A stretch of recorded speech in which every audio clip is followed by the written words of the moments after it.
चलिए शांत हो जाइए।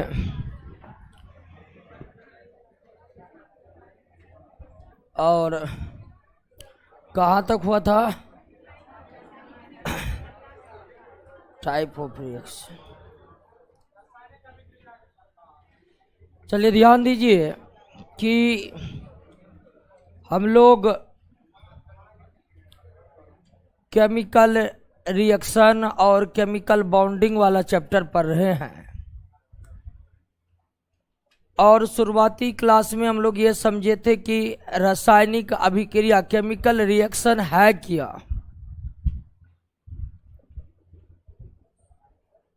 केमिकल रिएक्शन है क्या और उनकी क्या क्या विशेषताएं हैं। और फिर केमिकल रिएक्शन को केमिकल इक्वेशन रासायनिक समीकरणों के द्वारा हम दिखाते हैं, उसको समझे थे। हालांकि जो रासायनिक समीकरण था वो बहुत सारी जानकारियां रासायनिक अभिक्रिया के संबंध में देता है और बहुत सारी जानकारियां नहीं देता है। रासायनिक समीकरणों के माध्यम से हम रासायनिक अभिक्रिया के बारे में सब कुछ नहीं बता सकते, उनकी अपनी एक सीमाएं होती है। लेकिन फिर ये भी देखे थे कि कुछ प्रतीकों का इस्तेमाल करके हम रासायनिक समीकरण को और भी ज़्यादा बेहतर बना सकते हैं। लेकिन जिन प्रतीकों को इस्तेमाल करके हम रासायनिक अभिक्रियाओं को और बेहतर बनाने की कोशिश करते हैं, उन प्रतीकों का इस्तेमाल करना रासायनिक अभिक्रिया में अनिवार्य नहीं होता है। आपको मन है तो कर दीजिए, नहीं मन है तो नहीं करिए। उदाहरण के लिए कि गैस को हम ऊपर के तीर के द्वारा दर्शाते हैं समीकरण में, तो जरूरी नहीं है कि ये दर्शाना ही है, बल्कि ये इसलिए दर्शाते हैं कि हमने रासायनिक के समीकरण को और भी बेहतर कर दिया ताकि और भी आप ज़्यादा समझ सके। तो जिन प्रतीकों का इस्तेमाल करके रासायनिक समीकरण के माध्यम से और भी कई सारी जानकारियां उपलब्ध कराए जाने की कोशिश की जाती है, वो संक्षिप्त अक्षर रासायनिक समीकरण में देना अनिवार्य नहीं होता है। आपका मन है दीजिए, नहीं मन है नहीं दीजिए। जैसे ठोस है तो उसको एस यानी सॉलिड लिखकर हम बता सकते कि ये ठोस है, लेकिन बताना ही पड़ेगा इस तरह, ऐसा कुछ भी नहीं है। सामान्य जो रासायनिक अभिक्रिया है वो है। तो रासायनिक अभिक्रिया के माध्यम से हमें कौन कौन जानकारी नहीं मिलती है और कौन कौन जानकारी मिलती है, ये याद कर लिए हैं साहब। फिर रासायनिक अभिक्रियाओं को हम किस प्रकार और ज़्यादा इन्फॉर्मेटिव है, यानी कि और ज़्यादा रासायनिक अभिक्रिया के बारे में जानकारी युक्त बना सकते हैं समीकरण को, तो इसके लिए कुछ प्रतीकों का इस्तेमाल करते हैं जो आप जान गए। अब रासायनिक अभिक्रियाओं की जहां तक बात है तो ये केवल केमिस्ट्री के लैब में ही नहीं होते हैं, बल्कि रासायनिक अभिक्रियाओं का दायरा बहुत बड़ा है। ये हमारे विशाल पर्यावरण में, विशाल वायुमंडल में, पृथ्वी के सतह पर, सजीवों के शरीर के भीतर, खुद मानव शरीर में लगातार संपन्न होते रहती है कोई ना कोई रासायनिक अभिक्रिया। हर जगह रासायनिक अभिक्रियाओं का कोई ना कोई दौर चलते रहता है। बरसात के समय जब बिजली चमकती है ना, तो भी वायुमंडल में केमिकल रिएक्शन होता है। तो हम केमिस्ट्री में केमिकल रिएक्शनों के बारे में पढ़ते हैं, तो इसका यह अर्थ कतई नहीं लगा लीजिएगा कि रिएक्शन तो लैब में ही हुआ करते। रिएक्शन हर जगह होते हैं, हमारे चारों तरफ रिएक्शन लगातार होते रहते हैं। लेकिन जितने भी रिएक्शन होते हैं, जितने भी रासायनिक अभिक्रियाएं होते हैं, चाहे वो विशाल पर्यावरण में ही क्यों ना होता हो, चाहे वो मानव के शरीर में ही क्यों ना होता हो, चाहे वो फिर केमिस्ट्री के लैब में क्यों ना होता हो, तो क्या जितने भी रासायनिक अभिक्रियाएं होती है सभी एक ही तरह के होती है? क्या सभी रासायनिक प्रक्रिया एक ही तरह का होता है, एक ही तरह संपन्न होते हैं? तो इसका उत्तर है नहीं। रासायनिक अभिक्रिया सभी के सभी एक समान तरीके से संपन्न नहीं होता है। अलग अलग तरह के रासायनिक अभिक्रियाएं होती है। तो रासायनिक अभिक्रिया कितने प्रकार की होती है, तो इसी को अब समझना है। हम लोग रासायनिक अभिक्रिया के प्रकार को समझेंगे और रासायनिक अभिक्रिया का पहला प्रकार है कॉम्बिनेशन रिएक्शन। कॉम्बिनेशन रिएक्शन, इसको सिंथेसिस रिएक्शन भी कहते हैं, सिंथेसिस रिएक्शन भी कहते हैं, और हिंदी में इसे कहते हैं संयोजन अभिक्रिया। क्या कहते हैं? संयोजन अभिक्रिया।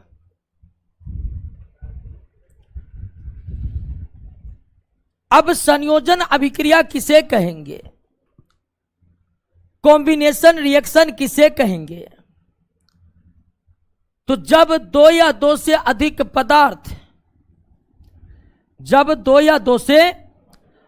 पदार्थ आपस में अभिक्रिया करके एक पदार्थ का निर्माण करे, जब दो या दो से अधिक पदार्थ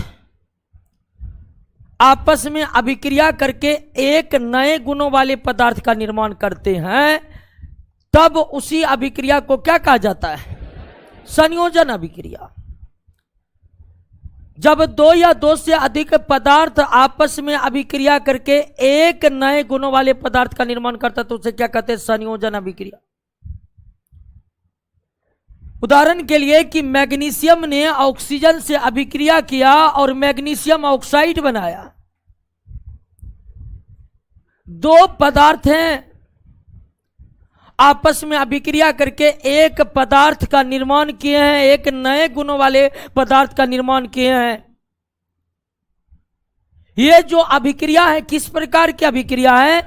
संयोजन अभिक्रिया है। यानी संयोजन अभिक्रिया कॉम्बिनेशन रिएक्शन की सबसे बड़ी विशेषता है कि रिएक्टेंट अभिकारक दो या दो से अधिक हो सकते हैं, लेकिन उत्पाद सिर्फ कितना होगा? एक ही होगा। संयोजन अभिक्रिया में, कॉम्बिनेशन रिएक्शन में एक से अधिक उत्पाद नहीं हो सकते। एक से अधिक उत्पाद नहीं हो सकते। आपने मान लीजिए कि सोडियम की अभिक्रिया जल से करवाने पर आपका सोडियम हाइड्रोक्साइड बना और हाइड्रोजन गैस मान लीजिए मुक्त हो गया, तो क्या यह आपका संयोजन अभिक्रिया है? यह संयोजन अभिक्रिया नहीं है, क्योंकि उत्पाद एक से अधिक है। इसमें दो उत्पाद है, सोडियम हाइड्रोक्साइड और हाइड्रोजन। यह संयोजन अभिक्रिया नहीं है। तो यह कौन सी अभिक्रिया है आगे पता चलेगा आपको, लेकिन यह संयोजन नहीं है। कैल्शियम ऑक्साइड की अभिक्रिया जल से हम करवाते हैं तो बनता है कैल्शियम हाइड्रोक्साइड। क्या बनता है? Calcium hydroxide. क्या यह संयोजन अभिक्रिया है? बिल्कुल है, यह संयोजन अभिक्रिया है, क्योंकि उत्पाद केवल एक है। कार्बन मोनोऑक्साइड की अभिक्रिया ऑक्सीजन से कराने पर कार्बन डाइऑक्साइड बनाता है। क्या यह संयोजन अभिक्रिया है? बिल्कुल है।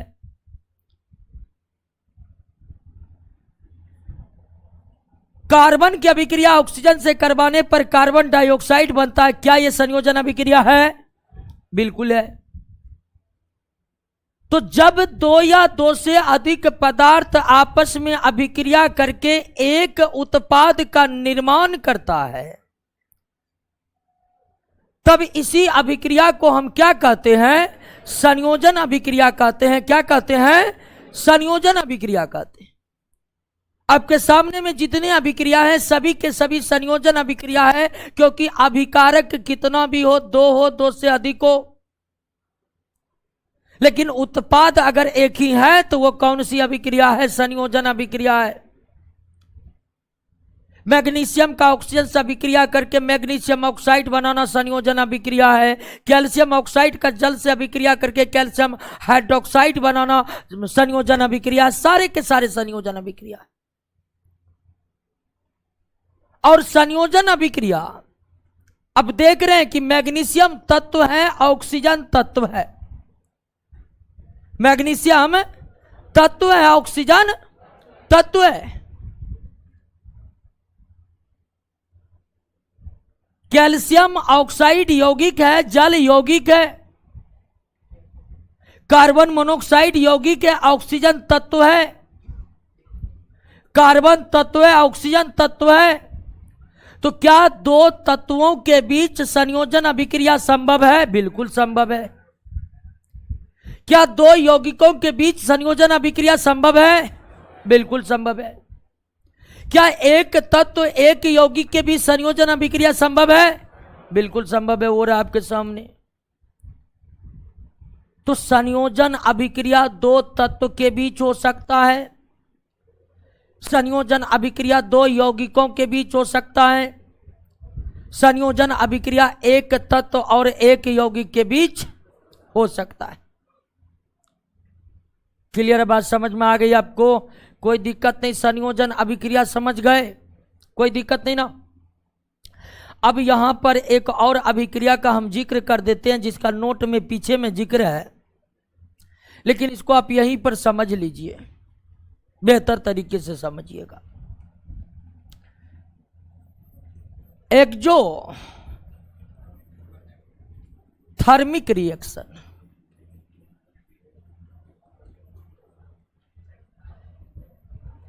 एक्जोथर्मिक रिएक्शन, उष्मा छेपी अभिक्रिया।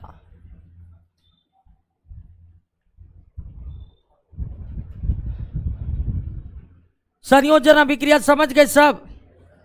कोई दिक्कत नहीं ना?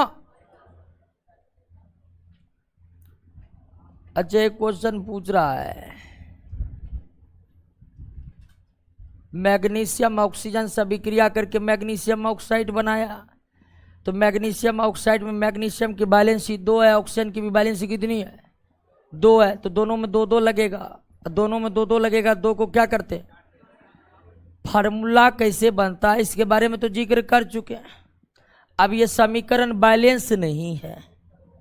बैलेंस है नहीं। अब बैलेंस करिएगा तो बैलेंस होगा। हो गया? ये तो बैलेंस ही है। ये बैलेंस है ना, लेकिन ये बैलेंस नहीं। इधर बैलेंस नहीं, इधर है 3, इधर है 2। तो क्या बना दीजिए? 2 बना दीजिए। नहीं 3 नहीं, 2 ये बनाते हैं। 2 बना दीजिए, 2 बना दीजिए। तो 2 दूनी 4 है, 2 2 4, कार्बन 2 हो गया। ये तो बैलेंस ही है। तो समीकरण देखिएगा कि बैलेंस नहीं रहता तो आप बैलेंस कर लीजिएगा। क्या? अब बैलेंस करने का कोई तरीका तो है नहीं, अनुमानों के आधार पर यह बैलेंस होता है। तो आपने संयोजन अभिक्रिया को समझ चुके हैं। अब इसको थोड़ा समझ लीजिए। एक्जोथर्मिक रिएक्शन, ऊष्माक्षेपी अभिक्रिया। ऊष्माक्षेपी अभिक्रिया, एक्जोथर्मिक रिएक्शन किसे कहते हैं? ऐसी अभिक्रिया, ऐसी रासायनिक अभिक्रिया जिसमें ऊष्मा की उत्पत्ति होती है उत्पाद के रूप में। ऐसी रासायनिक अभिक्रिया जिसमें उत्पाद के साथ साथ ऊष्मा का भी उत्पादन होता है, ऊष्मा भी बाहर निकलते हैं, उसे क्या कहते हैं? ऊष्माक्षेपी अभिक्रिया कहते हैं। ऊष्माक्षेपी अभिक्रिया एक ऐसी रासायनिक अभिक्रिया है जिसमें उत्पाद के साथ साथ ऊष्मा का भी उत्सर्जन होता है।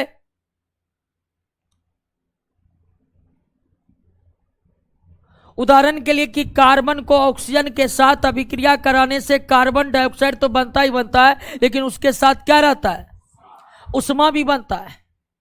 बना हुआ कार्बन डाइऑक्साइड एकदम गर्म रहता है। हाइड्रोजन को आप जल ऑक्सीजन के साथ अभिक्रिया करिए, जल बनता है और भारी परिमाण में क्या बनता है? ऊष्मा बनता है। तो कई सारे ऐसी रासायनिक अभिक्रियाएं संपन्न होती है जिनमें उत्पाद के साथ साथ क्या बनता है? ऊष्मा बनता है। कैल्शियम ऑक्साइड की अभिक्रिया ही जल से कराने पर कैल्शियम हाइड्रोक्साइड बनता है, साथ साथ बड़े परिमाण में क्या बनता है? ऊष्मा बनता है।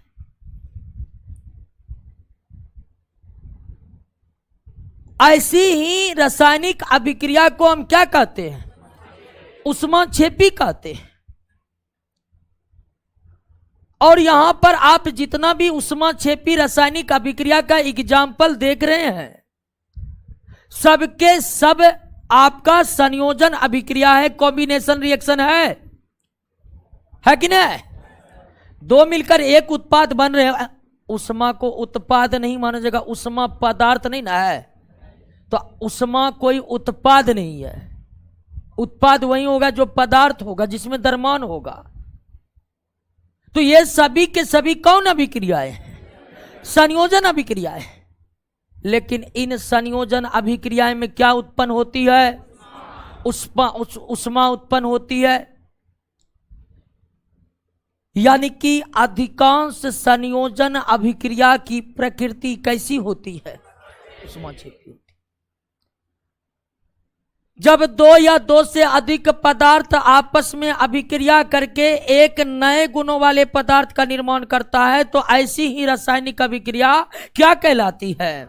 संयोजन कहलाती है, कॉम्बिनेशन कहलाती है। और लगभग अधिकांश संयोजन यानी कॉम्बिनेशन रिएक्शन में उत्पाद के साथ साथ थोड़ा क्या बनता है? ऊष्मा बनता है। इसीलिए हम कह सकते हैं कि संयोजन अभिक्रिया की प्रकृति किस प्रकार की होती है? ऊष्माक्षेपी होती है, क्योंकि अधिकांश संयोजन अभिक्रिया में किसकी उत्पत्ति होती है? बात को समझ गए? क्लियर हो गया? अधिकांश संयोजन अभिक्रिया में ऊष्मा उत्पन्न होता है। इसलिए संयोजन अभिक्रिया लगभग किस प्रकार की अभिक्रिया है? ऊष्माक्षेपी अभिक्रिया है। संयोजन अभिक्रिया ऊष्माक्षेपी भी होता है, लेकिन इसका मतलब ये नहीं है कि सभी संयोजन ऊष्माक्षेपी ही होगा। और इसका मतलब ये भी नहीं है कि जो ऊष्माक्षेपी है वो संयोजन ही होगा। याद रखने वाली ये बात है कि लगभग संयोजन अभिक्रिया की प्रकृति, अधिकांश संयोजन अभिक्रिया की प्रकृति किस प्रकार की? ऊष्माक्षेपी होती है। अधिकांश संयोजन अभिक्रिया की प्रकृति किस प्रकार की होती है? क्लियर हो गया? अब ध्यान दीजिए कि अभिक्रिया ऊष्माक्षेपी है या ऊष्माशोषी है, ये रासायनिक अभिक्रियाओं को देखकर पता नहीं चल सकता है जब तक इसकी जानकारी रासायनिक समीकरणों में दिया न जाए। कौन अभिक्रिया ऊष्माक्षेपी है, कौन अभिक्रिया ऊष्माशोषी है, यह पता तभी लगेगा कि जब हम लैब में जाकर पता करें। बिना लैब का, बिना प्रयोगशालाओं का इस्तेमाल किए बिना हम किसी रासायनिक अभिक्रियाओं का ऊष्माक्षेपी या ऊष्माशोषी के रूप में विश्लेषण नहीं कर सकते। आप जानते हैं कि रासायनिक समीकरणों को देखकर ऊष्माक्षेपी ऊष्माशोषी के बारे में बताया, लेकिन अगर जानकारी दे दी गई है, रासायनिक अभिक्रिया में इसकी जानकारी दे दी गई है, तब ही हम जान पाएंगे कि ऊष्माक्षेपी है कि ऊष्माशोषी है। जैसे यहां पर हम प्लस उष्मा लिख दिए, मतलब हम दर्शा दिए कि उष्मा छेपी है, तो आपको पता लग गया उष्मा छेपी है। लेकिन यहीं पर हम नहीं लिखेंगे, मान लीजिए उष्मा नहीं लिखेंगे, तो आपको समीकरण देकर पता नहीं चलेगा कि उष्मा छेपी है। और रासायनिक समीकरण के दौरान बनने वाले उष्मा की जानकारी देना कोई जरूरी है भी नहीं, आपके मन के ऊपर डिपेंड है, देना दीजिए, नहीं देना नहीं दीजिए। क्लियर हो गया? तो उष्मा छेपी अभिक्रिया है या नहीं है, इसकी जानकारी तो प्रयोगशालाओं में ही भी मिल सकती है। लेकिन अगर आप संयोजन अभिक्रिया को रासायनिक समीकरण देख करके तो संयोजन अभिक्रिया की पता लगा ही सकते हैं, लगा सकते हैं कि नहीं? अगर उत्पाद एक ही है तो निश्चित ही वो क्या है, संयोजन अभिक्रिया, आप जानते हैं। तो लगभग संयोजन अभिक्रिया की प्रकृति किस प्रकार की होती है? उष्मा छेपी होती है। किस प्रकार की होती है? उष्मा छेपी होती है। क्लियर हो गया? समझे? कॉम्बिनेशन रिएक्शन समझे? उत्पाद रहेगा एक तो होगा कॉम्बी, जब दो या दो से अधिक पदार्थ आपस में अभिक्रिया करके एक नए गुणों वाले पदार्थ का निर्माण करते हैं, तो इस प्रकार की अभिक्रिया को क्या कहते हैं? संयोजन अभिक्रिया कहते हैं। क्या कहते हैं? संयोजन अभिक्रिया की प्रकृति कैसे होती है? उष्मा छेपी होती है। क्या रासायनिक समीकरणों को देखकर यह पता लगाया जा सकता है कि अभिक्रिया उष्मा छेपी है? नहीं, इसका पता लगाया नहीं जा सकता है जब तक इसकी जानकारी समीकरण में दिया न जाए। क्लियर है? तो अभी दो तरह के रासायनिक अभिक्रिया समझ गए, कॉम्बिनेशन है, दूसरा एक्सोथर्मिक कॉम्बिनेशन, दूसरा एक्सो। दूसरा पर आइए, दूसरा पर हम आते हैं नोट के हिसाब से। डी कंपो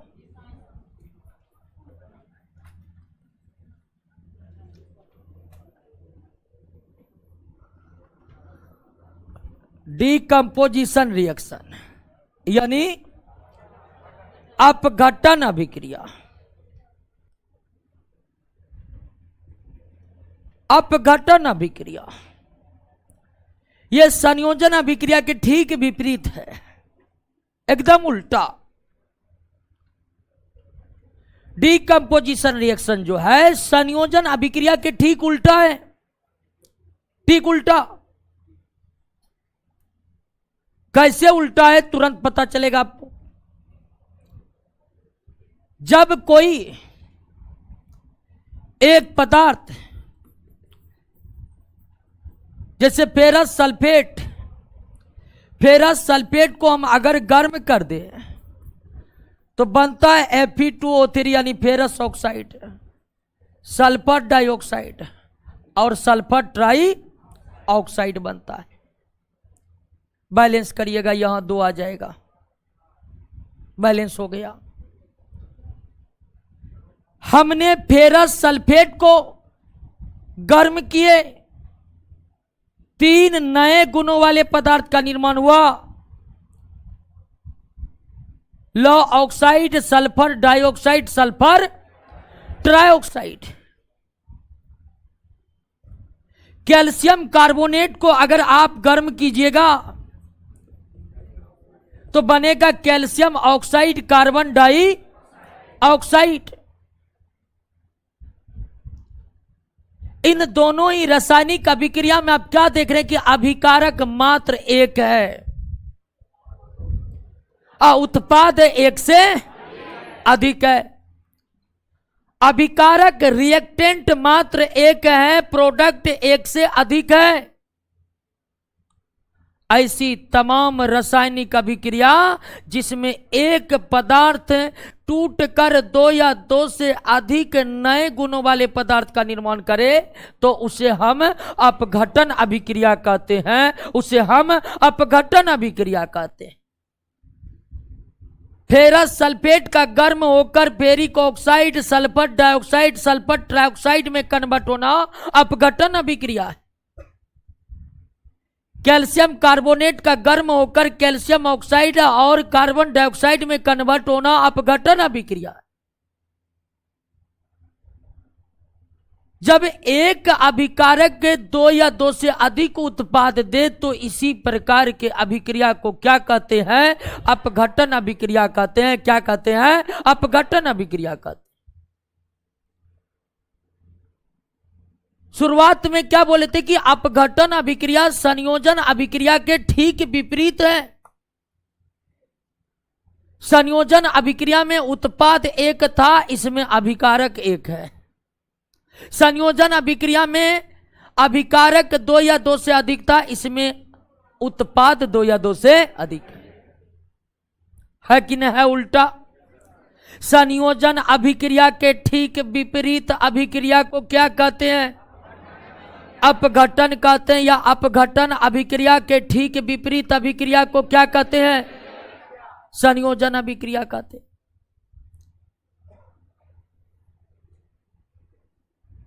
अब यहां पर एक और रासायनिक अभिक्रियाओं का हम जिक्र कर देते हैं, इंडोथर्मिक। इंडोथर्मिक रिएक्शन, उष्मा शोषी अभिक्रिया।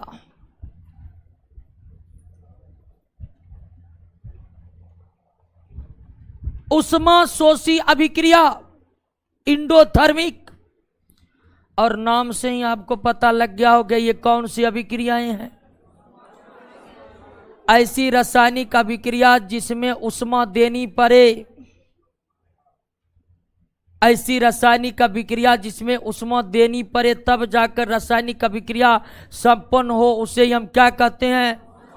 उष्मा शोषी कहते हैं। उसे क्या कहते हैं? उष्मा शोषी। उष्मा शोषी इंडोथर्मिक वो रासायनिक अभिक्रिया है जिसमें उष्मा देने के बाद अभिक्रिया संपन्न होती है। हम आपको एक्टिवेशन एनर्जी के बारे में बताए थे। एक्टिवेशन एनर्जी का रोल अलग है, वो तो सब अभिक्रिया में देनी पड़ती है, लेकिन इंडोथर्मिक रिएक्शन में एक्टिवेशन एनर्जी के अलावे भी लगातार एनर्जी देना पड़ता है जब तक कि रिएक्शन समाप्त ना हो जाए। तो इंडोथर्मिक रिएक्शन उष्मा शोषी अभिक्रिया एक ऐसी अभिक्रियाएं है जिनमें उष्मा देनी पड़ती है, जिनमें उष्मा देनी पड़ती है। कैल्शियम कार्बोनेट को ही, मान लीजिए कैल्शियम कार्बोनेट को गर्म किए तो कैल्शियम ऑक्साइड और कार्बन डाई ऑक्साइड बना। आपको लगता है कि एक अकेला पदार्थ बिना गर्म किए दो या दो से अधिक पदार्थ में टूट जाएगा? ऐसा संभव है? क्या यह संभव है कि कैल्शियम कार्बोनेट को बोरा में भर के एकदम लात मारना चालू करे? क्या लगता है बन जाएगा कैल्शियम ऑक्साइड कार्बन डाइऑक्साइड? नहीं संभव है।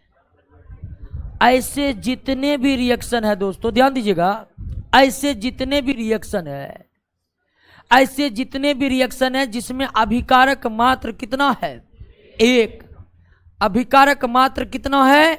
एक। और उत्पाद दो या दो से अधिक आ रहे हैं, उत्पाद दो या दो से अधिक आ रहे हैं, तो वो रासायनिक अभिक्रिया बिना गर्म किए, समझ ही नहीं, गर्म किए बिना गर्म किए हो ही नहीं सकता है, संपन्न हो ही नहीं सकता है।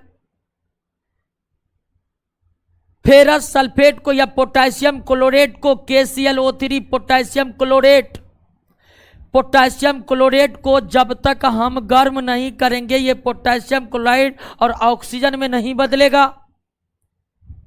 पोटेशियम क्लोरेट को गर्म करके पोटेशियम क्लोराइड और ऑक्सीजन बनता है।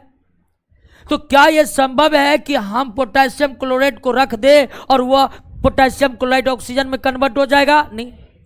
यह तब तक नहीं होगा जब तक उसे आप गर्म करना नहीं चालू करिएगा, और जब तक पूरी तरह से वो ऑक्सीजन पूरी तरह से ये इसमें कन्वर्ट ना हो जाए तब तक आपको गर्म करते रहना पड़ेगा।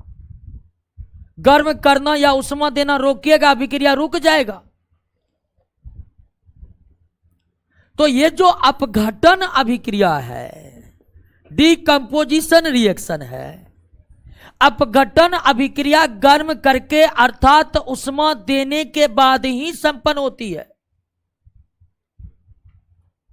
और इसलिए तमाम अपघटन अभिक्रिया की प्रकृति क्या हो जाती है? उष्मा शोषी, क्योंकि इसमें अभिक्रिया होने के लिए उष्मा लिया जा रहा है।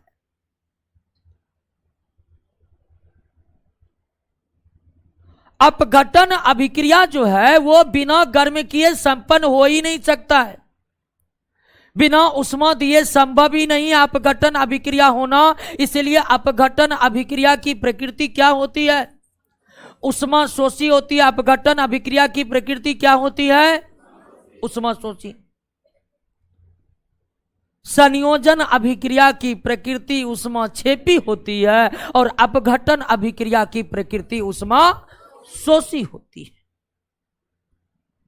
लेकिन एक अंतर है, सभी संयोजन अभिक्रिया की प्रकृति उष्माक्षेपी नहीं होती है, लेकिन सभी अपघटन अभिक्रिया की प्रकृति उष्माशोषी होती है। सभी अपघटन अभिक्रिया की प्रकृति उष्माशोषी होती है। क्लियर हो गया? संयोजन अभिक्रिया समझे, अपघटन अभिक्रिया समझे। जब दो या दो से अधिक पदार्थ रिएक्शन करके उत्पाद केवल एक बनाए तो उसे संयोजन अभिक्रिया कहते हैं। संयोजन अभिक्रिया की प्रकृति उष्माक्षेपी या उष्माशोषी? उष्माक्षेपी। जब एक पदार्थ आपस में टूटकर दो या दो से अधिक उत्पाद का निर्माण करे तो उसे क्या कहते हैं? अपघटन अभिक्रिया। अपघटन अभिक्रिया की प्रकृति कैसी? अपघटन अभिक्रिया की प्रकृति उष्माशोषी क्यों होती है?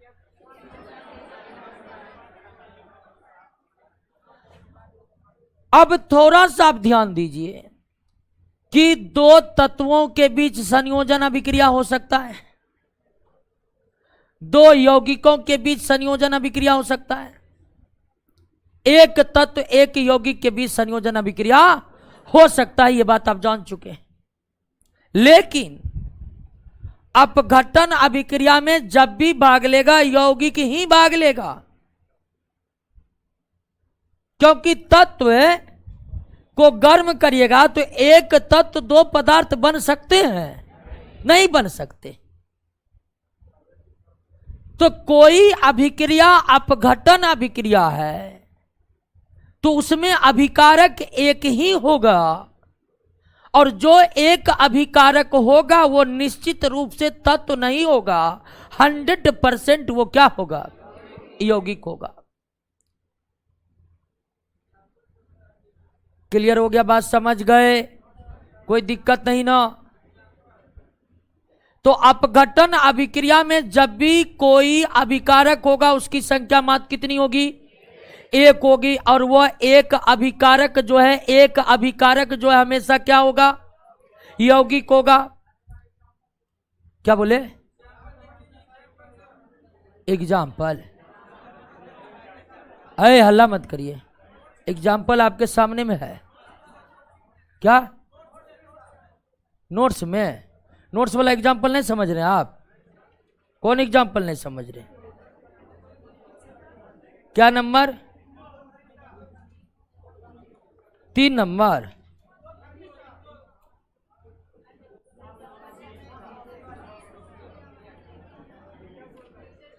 अरे जितना भी अपघटन है सब क्या है? ये अपघटन है ना, यही क्या है? इंडोथर्मिक है। समझे कि नहीं समझे?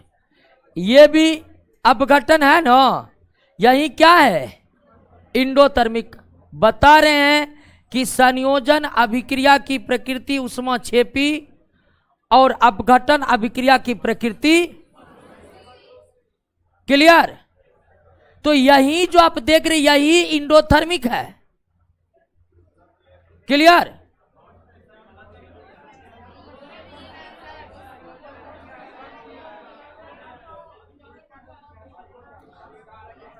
अरे आ रहे फिलहाल क्या बता रहे कि वहां पर आ रहे ना, आएंगे ना वहां पर। 7 नंबर के बाद है ना, 7 नंबर के बाद है ना वो ये भी आपका क्या है? मतलब ये भी आपका उष्मा शोषी है, तो वहां पर हमारे वहां पे क्लियर कर देंगे।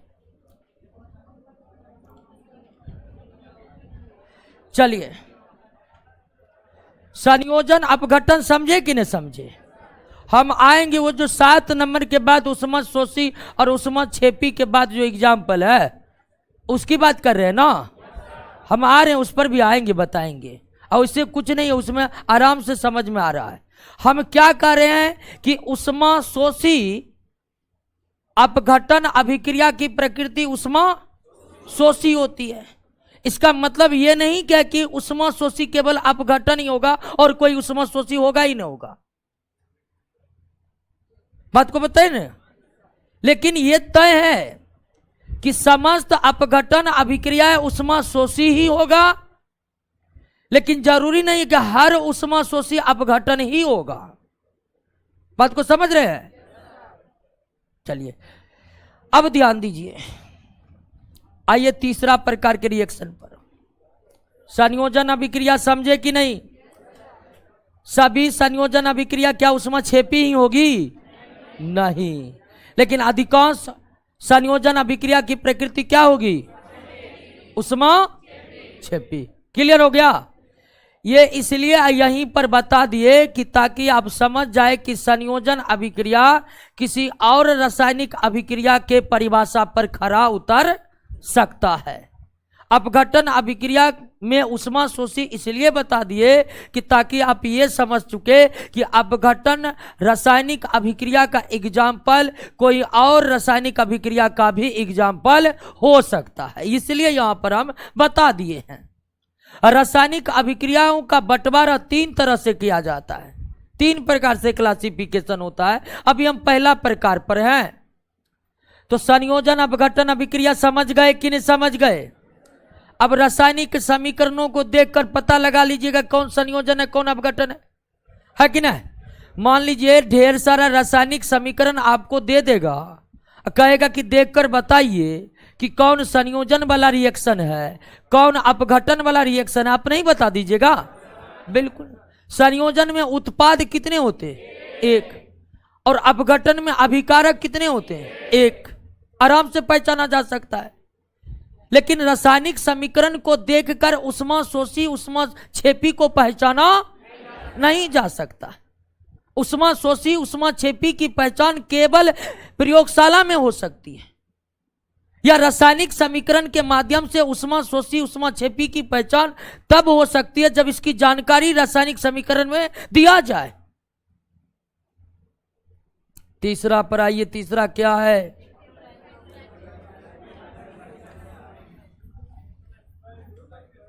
इलेक्ट्रोलाइसिस।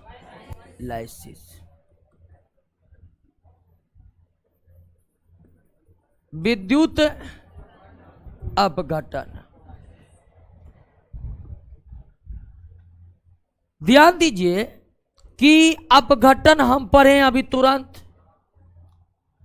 यह भी अपघटन अभिक्रिया है, लेकिन इससे पहले जो आप अपघटन अभिक्रिया करवाए थे वो उष्मा देने से हुआ था, लेकिन यहां पर विद्युत देने से अपघटन अभिक्रिया करवाते।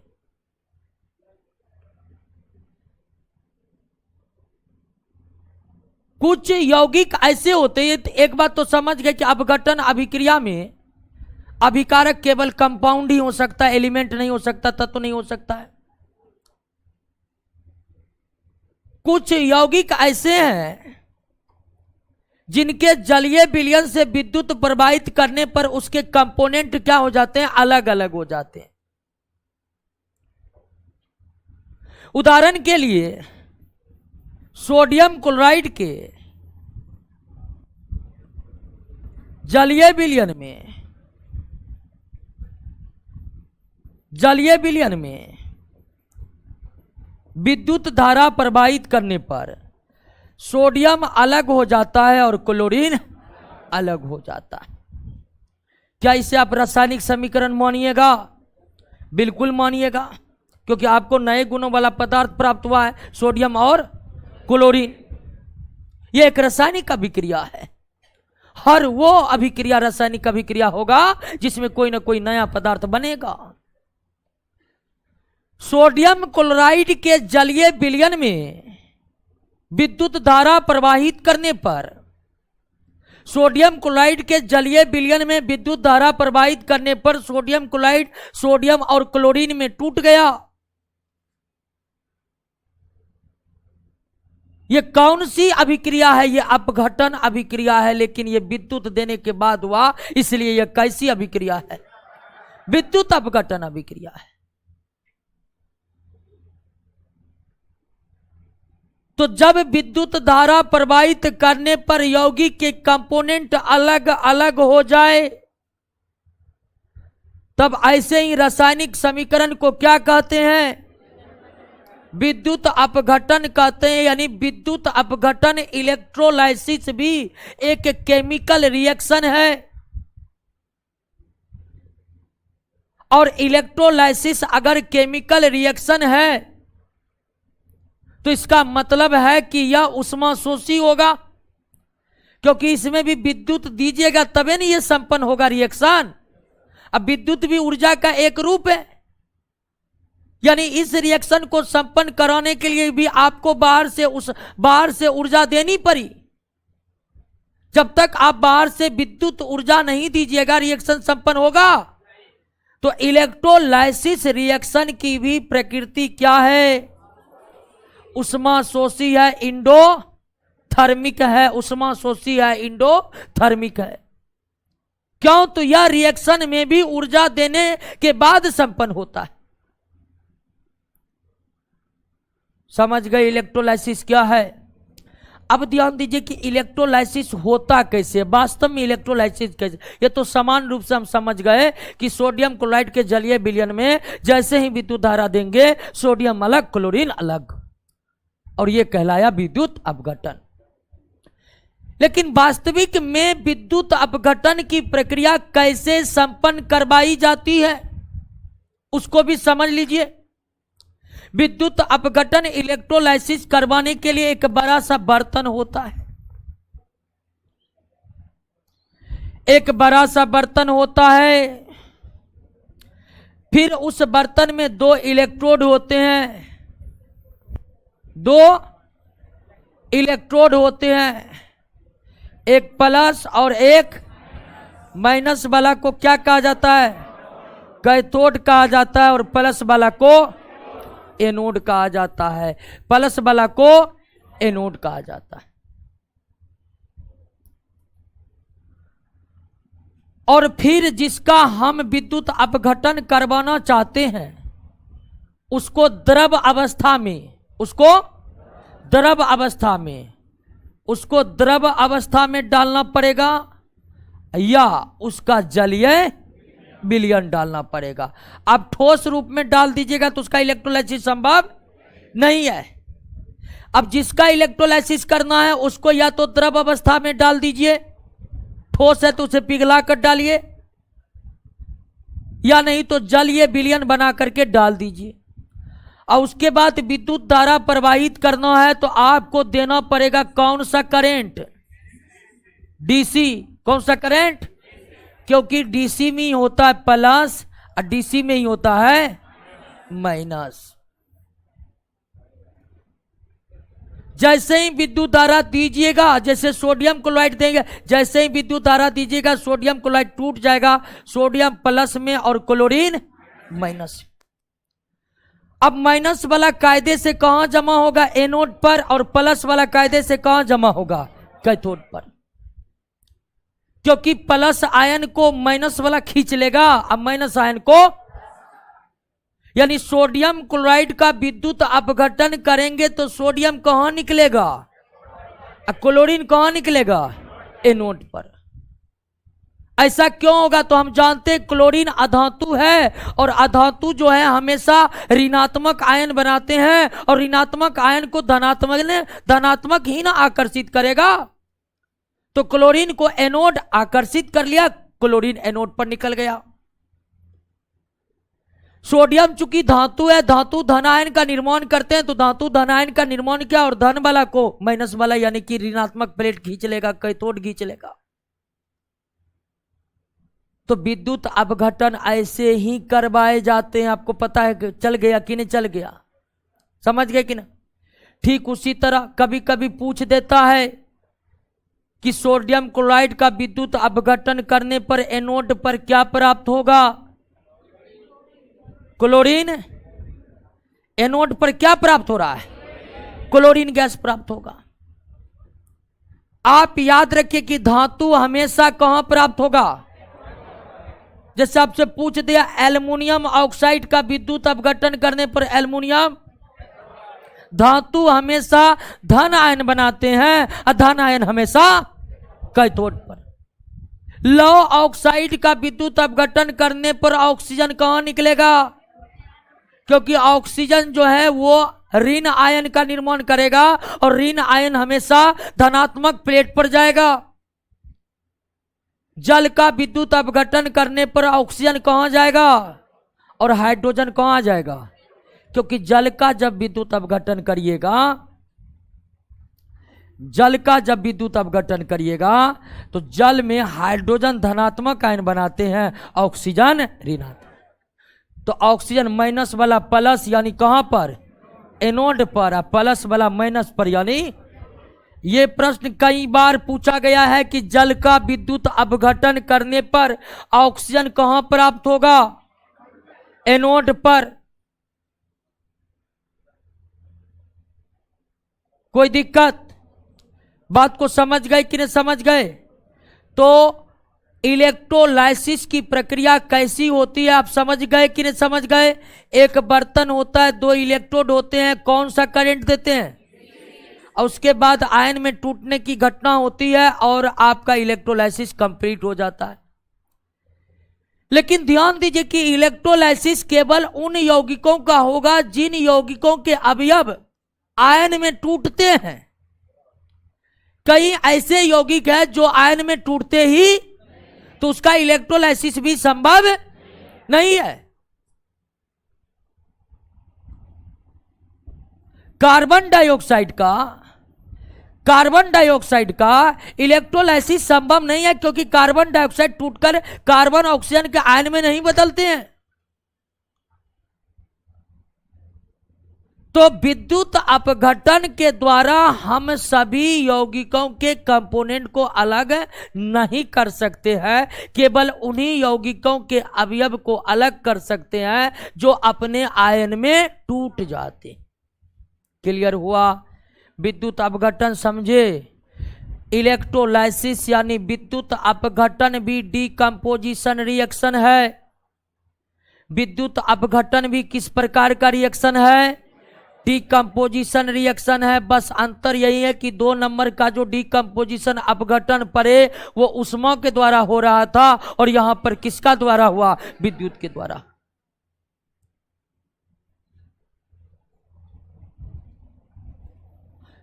और अगर विद्युत अपघटन इलेक्ट्रोलाइसिस भी डीकंपोजिशन रिएक्शन है, अपघटन अभिक्रिया है, तो इलेक्ट्रोलाइसिस की प्रकृति उष्मा क्षेपी या उष्मा शोषी? उष्मा शोषी।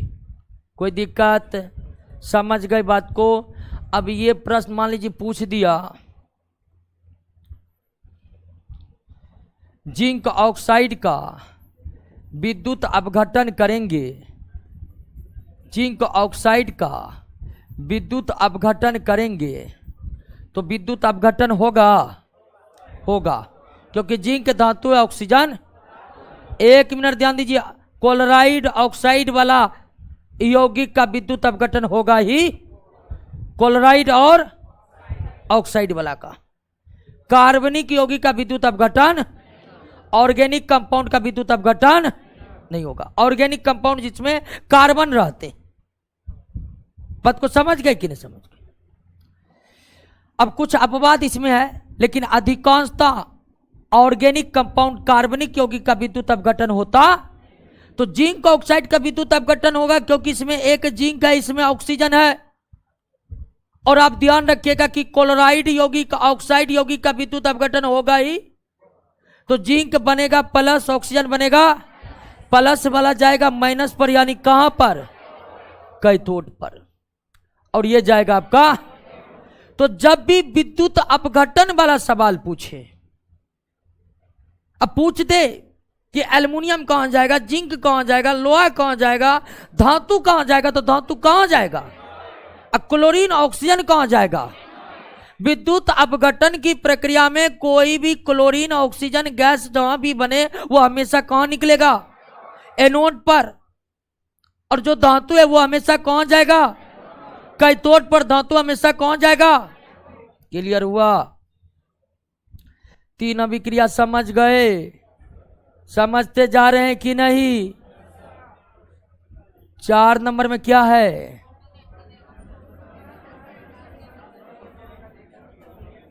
Photo chemical reaction.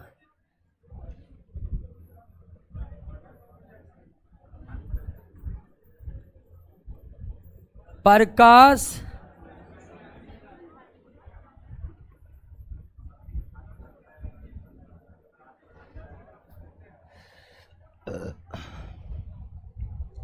Photochemical reaction, प्रकाश रासायनिक अभिक्रिया। ध्यान से दीजिए, ध्यान से, फिर इधर उधर हो जाएगा, फिर क्वेश्चन नहीं बनेगा तो फिर बोलिएगा केमिस्ट्री समझ में नहीं आ रहा है। ठीक है ना, क्वेश्चन बना रहे हैं ना, बन रहा है कि नहीं बन रहा है। हाँ, अब समझिए प्रकाश रासायनिक अभिक्रिया। प्रकाश रासायनिक अभिक्रिया, अब इसमें भी प्रकाश रासायनिक अभिक्रिया नाम से ही काम स्पष्ट हो रहा है। क्या, यानी कि ऐसी रासायनिक अभिक्रिया जो किसकी उपस्थिति में संपन्न हो, प्रकाश की उपस्थिति में। ऐसी रासायनिक अभिक्रिया जो प्रकाश की उपस्थिति में ही संपन्न होते हैं, अंधेरे कमरे में नहीं, मतलब अंधेरे में नहीं, या प्रकाश की अनुपस्थिति में नहीं, उसे हम क्या कहते हैं। कई ऐसे रासायनिक अभिक्रिया है, कई ऐसे रासायनिक अभिक्रिया है जो अंधेरा में नहीं होता है, केवल प्रकाश में ही होता है। उदाहरण के लिए अंधेरे कमरे में हाइड्रोजन को क्लोरीन को रख दीजिए, ना हाइड्रोजन को क्लोरीन से मतलब, ना क्लोरीन को हाइड्रोजन से मतलब। ध्यान दीजिए, ध्यान दीजिए, समझने वाली बात है। हाइड्रोजन और क्लोरीन को अंधेरे कमरे में एक दूसरे से भिड़ा दीजिए, कोई प्रतिक्रिया नहीं दिखाएगा, कोई प्रतिक्रिया नहीं दिखाएगा। अब वहीं प्रकाश लाइट को जला दीजिए और उसके बाद पागल की तरह दोनों रिएक्शन करेगा, हंसिए, और बना लेता क्या, हाइड्रोक्लोरिक अम्ल। हाइड्रोक्लोरिक अम्ल कहने का, ध्यान दीजिए, कहने का मतलब यह है कि प्रकाश की अनुपस्थिति अथवा अंधेरे में इन दोनों के बीच रासायनिक अभिक्रिया नहीं होती है, लेकिन प्रकाश की उपस्थिति में ये बहुत तेज रिएक्शन करते हैं और हाइड्रोक्लोरिक अम्ल का निर्माण करते हैं। तो इस अभिक्रिया को संपन्न करवाने के लिए प्रकाश एक अनिवार्य तत्व है। प्रकाश की अनुपस्थिति के बगैर इनके बीच रिएक्शन नहीं करवाए जा सकते, और ऐसे केवल कोई एक रिएक्शन नहीं है, ऐसे कई रिएक्शन है जिसके लिए प्रकाश चाहिए ही चाहिए। खासकर पौधों में होने वाला फोटोसिंथेसिस रिएक्शन, फोटोसिंथेसिस रिएक्शन पढ़े हैं ना।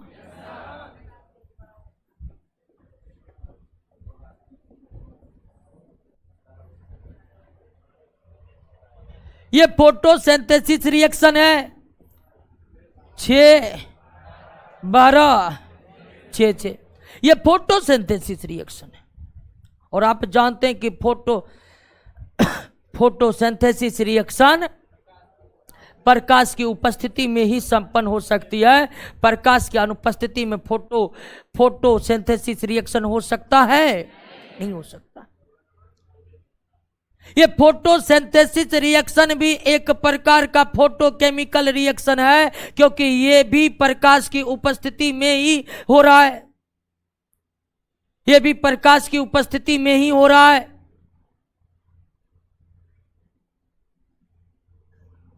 ठीक उसी तरह silver nitrate, silver chloride, silver bromide को अंधेरे कमरे में रखिए, कुछ नहीं होगा। लेकिन जैसे ही इसे प्रकाश में रखिएगा, सिल्वर अलग, नाइट्रेट अलग, सिल्वर अलग, क्लोरीन अलग, सिल्वर अलग, ब्रोमीन अलग। सिल्वर, ब्रोमीन, क्लोरीन और ब्रोमीन या हैलोजन जो होते हैं डायटोमिक होते हैं। अब बैलेंस होगा, इसमें भी बैलेंस करिएगा। तो ये silver nitrate, silver chloride, silver bromide, इनको अंधेरे कमरे में रखने पर, प्रकाश की अनुपस्थिति में रखने पर यह बिल्कुल अपना अस्तित्व बनाए रखती है। लेकिन जैसे ही इसको प्रकाश में रख देंगे, जैसे ही इसको हम प्रकाश में रख देंगे, ये अपघटित हो जाएगा, डिकम्पोज हो जाएगा, सिल्वर नाइट्रेट में, सिल्वर क्लोरीन में, सिल्वर ब्रोमीन में। ये अभिक्रियाएं अपघटन अभिक्रियाएं हैं। लेकिन ये अपघटन अभिक्रियाएं प्रकाश की उपस्थिति में हो रहा है, इसलिए ये प्रकाश रासायनिक अभिक्रियाएं भी हैं।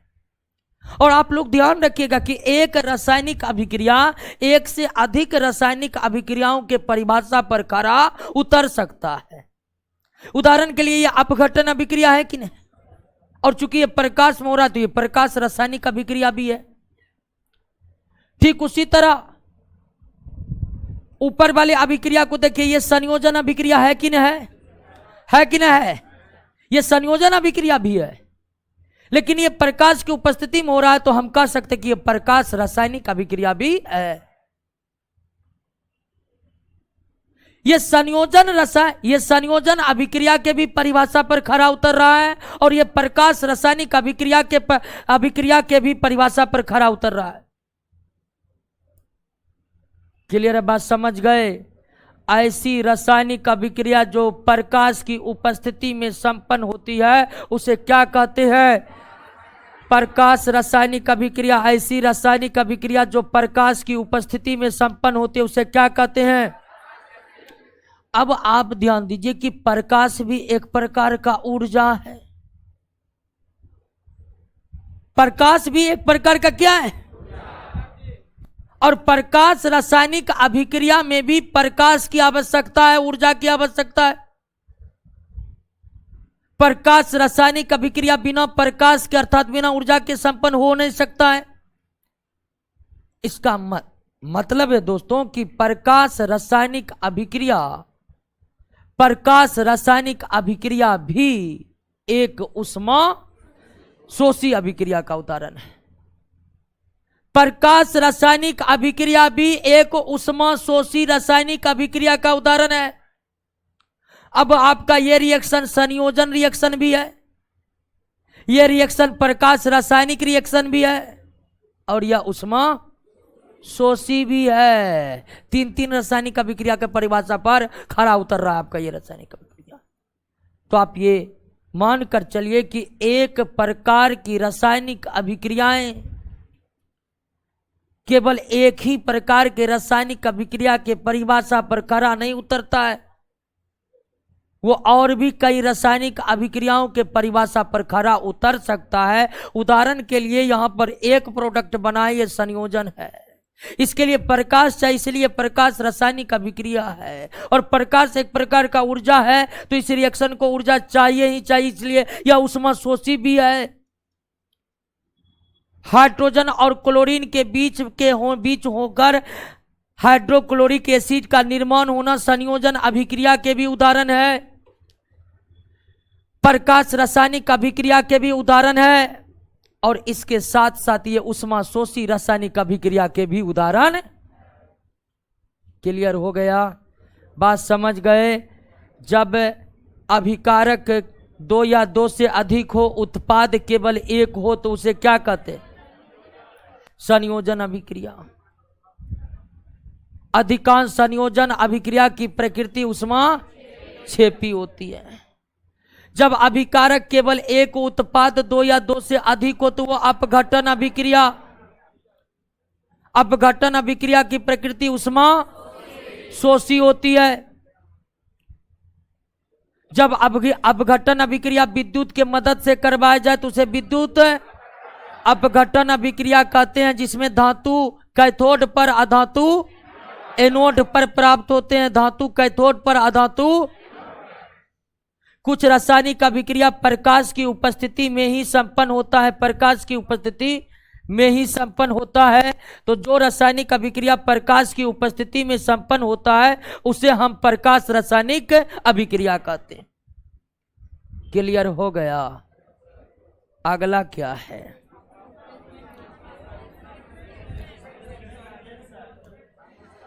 चलिए ध्यान दीजिए। Displacement reaction.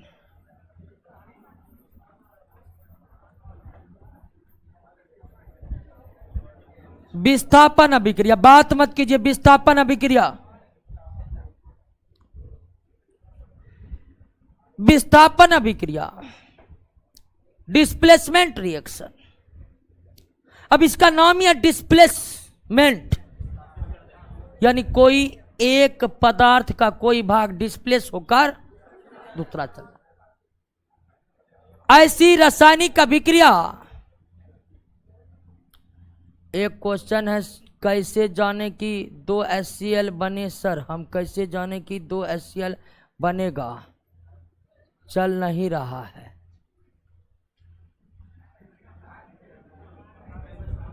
क्या सवाल है? लगता है इसके बारे में पूछ रहा है क्या? ये तो 2 है तो ये तो बैलेंस हुआ है। सवाल लगता है पूछा है कि हम कैसे जानेंगे यही बनेगा? तो जानेंगे, केमिस्ट्री पढ़िए कि न जानेंगे? क्या अभी आप पढ़े जान गए? तो हम कैसे जानेंगे कैसे बनेगा? इसका एक ही उत्तर, आप केमिस्ट्री पढ़िए जानिएगा।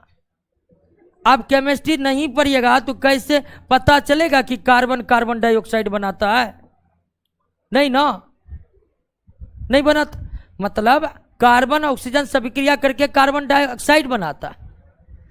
कार्बन ऑक्सीजन से अभिक्रिया करके कार्बन मोनोऑक्साइड बनाता है। ये कैसे पता चलेगा? तो ये केमिस्ट्री पढ़ के या लैब में जाकर पता चलेगा। ठीक है ना? आइए डिस्प्लेसमेंट रिएक्शन।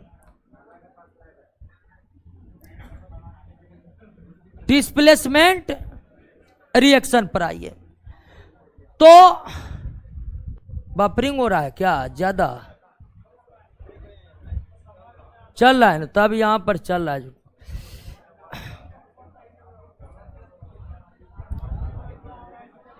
ध्यान दीजिए।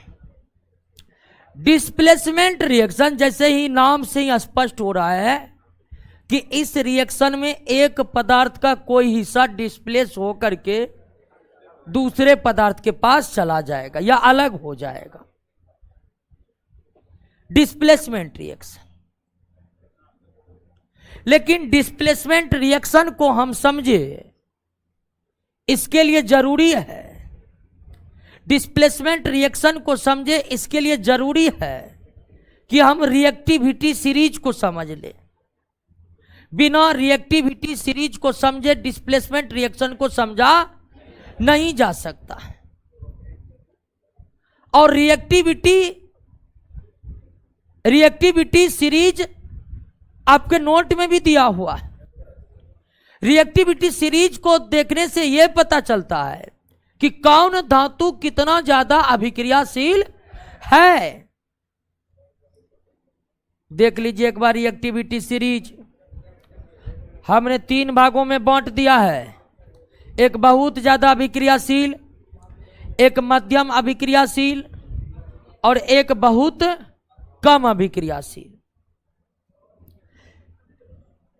और मध्यम अभिक्रियाशील वाले तत्वों से ज्यादा अभिक्रियाशील है तेज गति से अभिक्रिया करने वाले तत्व।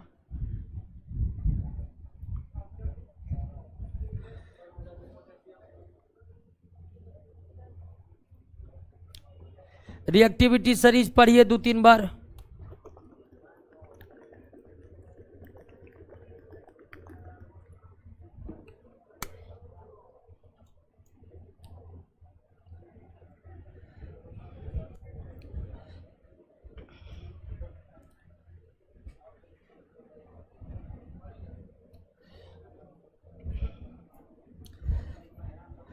बहुत ज्यादा अभिक्रियाशील है potassium, sodium, lithium, strontium, barium, calcium और ये बहुत ज्यादा अभिक्रियाशील। बेरियम के बाद एस्ट्रासियम, ओ सॉरी, बेरियम और ये बहुत ज्यादा अभिक्रियाशील है।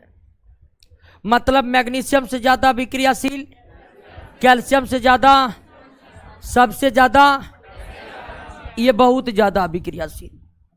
मध्यम अभिक्रियाशील में एल्युमिनियम, जिंक, लोहा, टीन और सीसा। मेन यहां याद करना है। अब इन सब के तुलना में ये ज्यादा अभिक्रियाशील है और जो सबसे कम अभिक्रियाशील है कॉपर, पारा, चांदी, सोना और प्लेटिनम। तो ये धातु का अभिक्रियाशीलता क्रम है, यानी पोटेशियम सबसे ज्यादा अभिक्रियाशील, प्लेटिनम सबसे कम अभिक्रियाशील। तो आप डिस्प्लेसमेंट रिएक्शन को समझे, इसके लिए जरूरी है कि आप रिएक्टिविटी सीरीज को समझ ले कि कौन धातु किसी अन्य धातु के तुलना में कम अभिक्रियाशील है या ज्यादा अभिक्रियाशील है।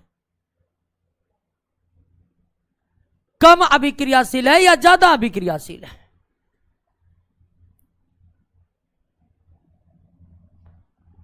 तो हमको लगता है अब तो समझ ही गए हैं। समझ नहीं गंदा अंदाज तो लगिएगा जाएगा क्या। कभी कभी आप पढ़िएगा ना तो लगेगा कि कुछ दिमाग में जा ही नहीं रहेगा।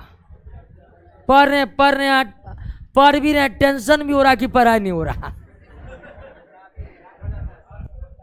ठीक है ना।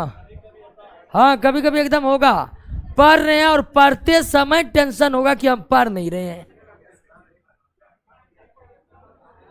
अब इसका सबसे ज्यादा उपाय ये है, ऐसा सिचुएशन आए ना तो आप सीधे क्वेश्चन पर चल जाइए। क्वेश्चन, अब बहुत लड़का लगता है कि मतलब क्वेश्चन टिक मार के रखता है, टिक मार के। और टिक मारने से कभी क्या हो जाता है कि आंसर का सीधे ऑप्शन पर नजर पड़ जाता है।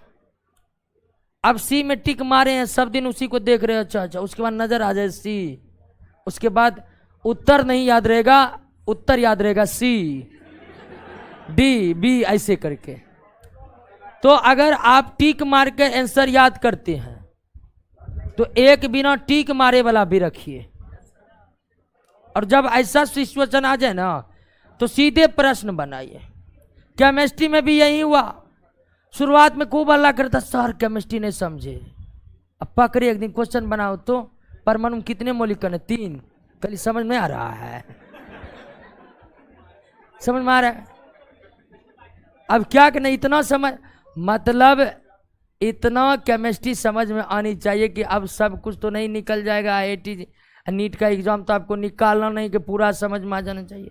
इसलिए हम जब कहते हैं कि जब आपको लगे केमिस्ट्री नहीं, सीधा क्वेश्चन बजाइए, क्वेश्चन बनेगा आपसे। और हमारे नोट से बाहर कौन क्वेश्चन बनाएगा? वही क्वेश्चन बहुत ज्यादा हो जाता है विद्यार्थी को। तो हमको लगता है रिएक्टिविटी सीरीज आप समझ गए। आइए डिस्प्लेसमेंट पर। डिस्प्लेसमेंट रिएक्शन समझ ही गए कि एक ऐसा केमिकल रिएक्शन होगा जिसमें किसी पदार्थ का कोई भाग डिस्प्लेस होकर अलग हो जाएगा। क्या होगा? अलग हो जाएगा। अब मान लीजिए कि हमने फेरस सल्फेट की अभिक्रिया कैल्शियम से करवाते हैं। फेरस सल्फेट की अभिक्रिया कैल्शियम से करवाते हैं। अब फेरस सल्फेट की अभिक्रिया कैल्शियम से करवा रहे हैं, तो यहां पर एक बात आपको मालूम होनी चाहिए कि लोहा के तुलना में कैल्शियम बहुत ज्यादा अभिक्रियाशील है। यह बात तो आपको मालूम है ना कि कैल्शियम की रिएक्टिविटी लोहा से ज्यादा है।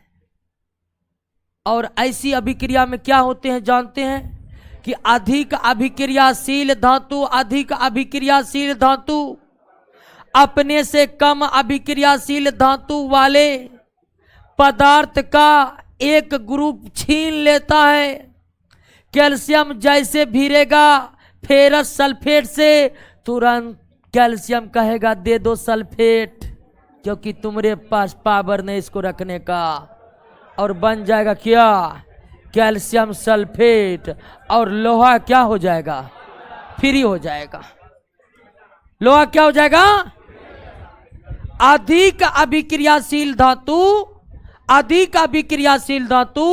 अपने से कम अभिक्रियाशील धातु का परमाणु या परमाणु का समूह छीन लेता है।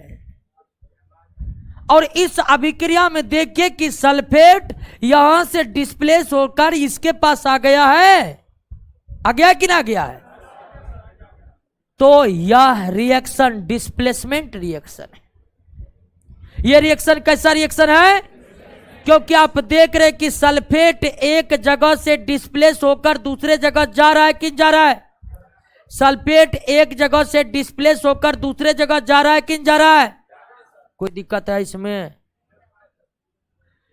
तो फेरस सल्फेट की अभिक्रिया कैल्शियम से होने पर कैल्शियम सल्फेट बनेगा, लोहा बनेगा। यह डिस्प्लेसमेंट रिएक्शन है। क्यों डिस्प्लेसमेंट रिएक्शन है, क्योंकि सल्फेट डिस्प्लेस होकर लोहा से डिस्प्लेस होकर कैल्शियम के पास चला गया है। कैल्शियम के पास क्यों चला गया है, क्योंकि कैल्शियम ज्यादा पावरफुल है, लोहा के तुलना में कैल्शियम ज्यादा पावरफुल है, इसीलिए सल्फेट छीना गया लोहा का। लेकिन वहीं अगर फेरस सल्फेट की अभिक्रिया कॉपर से करवा देंगे, अभिक्रिया होगी इनके बीच, होगी ही नहीं, यहां पर अभिक्रिया हो ही नहीं सकता है। कॉपर से अभिक्रिया करा रहे, कॉपर लोहा से कम अभिक्रियाशील है, जैसे अभिक्रिया करवाइएगा तुरंत लोहा कहेगा तुम क्या कर रहे हो जी, तुमको औकात है। कभी कभी इस तरह भी प्रश्न पूछ जाते हैं कि क्या होगा अगर फेरस सल्फेट के विलयन में कॉपर गिरा दिया जाए, कुछ नहीं होगा, रिएक्शन होगा ही नहीं। अब समझ रहे हैं कि नहीं समझ रहे हैं। तो डिस्प्लेसमेंट रिएक्शन संभव तबे है जब ज्यादा अभिक्रियाशील वाला धातु भिड़े, कम अभिक्रियाशील वाले धातु से भिड़ा दीजिएगा, रासायनिक अभिक्रिया होगा ही नहीं। क्या होगा अगर फेरस सल्फेट के विलयन में कैल्शियम डाल देंगे, तो कैल्शियम सल्फेट और लोहा बनेगा। क्या होगा अगर फेरस सल्फेट के विलयन में कॉपर डाल दे, कुछ नहीं होगा, अभिक्रिया होगी ही नहीं। आप समझ गए हैं, समझ गए तो एक रिएक्शन को बताइएगा।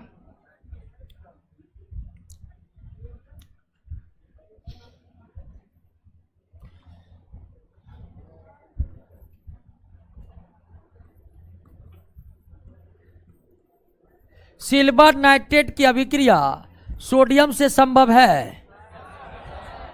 क्या सिल्वर नाइट्रेट की अभिक्रिया सोडियम से होगी, होगी तो क्या बनेगा, Na प्लस, क्लियर। कभी कभी इस तरह का रिएक्शन पूछ करके आपको यहां दे देगा डॉट डॉट, खाली स्थान को भरिए, सोडियम, क्लियर हो गया, कोई दिक्कत बताइए।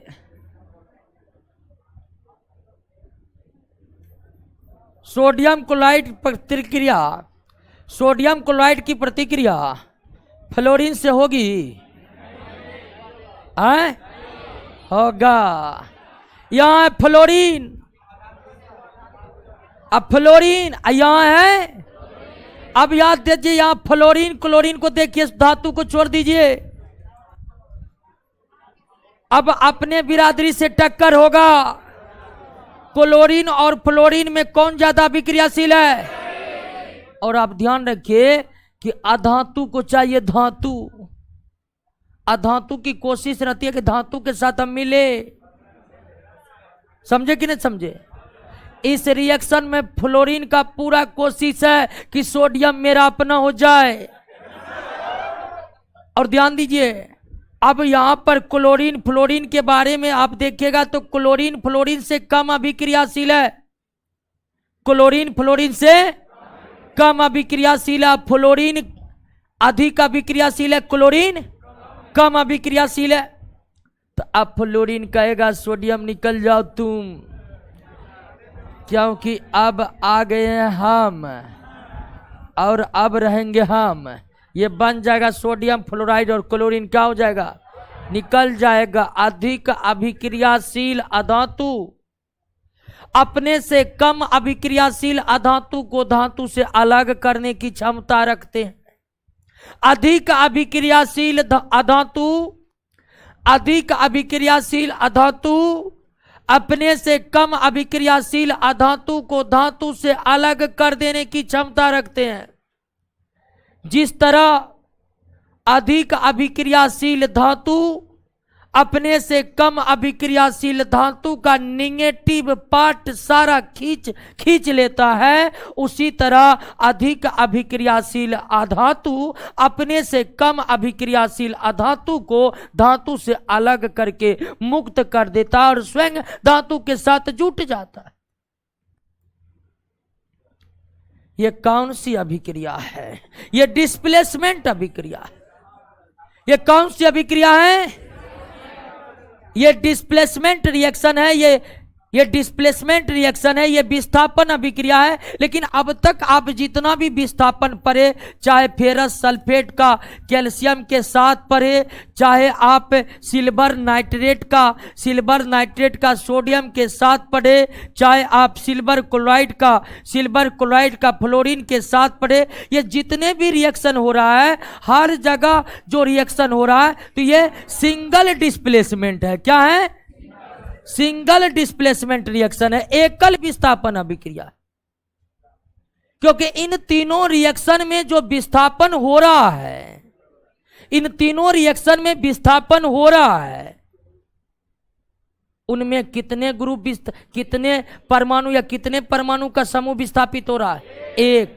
अब कहिएगा कि यहां तो सल्फेट टोटल का 4 1 5 परमाणु 5 है, लेकिन समूह मात्र कितना है? और सल्फेट एक ही समूह होता है, जहां जाता पूरे जाता है।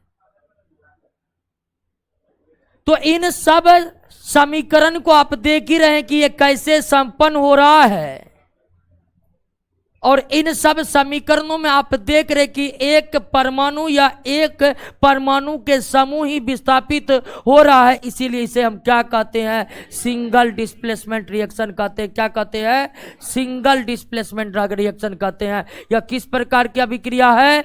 यह सिंगल डिस्प्लेसमेंट रिएक्शन है। डिस्प्लेसमेंट रिएक्शन का एक और प्रकार होता है double displacement.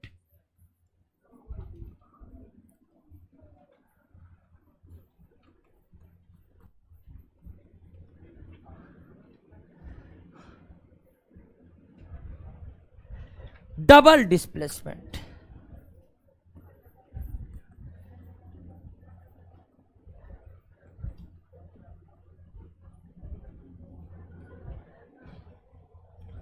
Double displacement reaction.